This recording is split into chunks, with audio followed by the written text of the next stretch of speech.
কি ও ৰাজকুমাৰে বলে তুমি হ্যাঁ ৰাজকুমাৰী কেনে কথা কোৱা মোৰ লগত তোমাৰ পিতাই তেতিয়া ৰাজকুমাৰী ও ৰাজকুমাৰী বলে শুনা ও চিন্তা নকৰ তোমাৰ লগত বিয়া হয় ও তোমাৰ লগত বিয়া হয় এতিয়া চাও এতিয়া চাও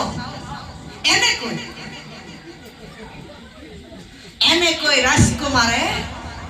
ছদ্ম বেশ ধরি রজার গৃহত থাকি 4 বছর উত্তর বিচারিবে লাগিলা একদিনা রাজকুমারে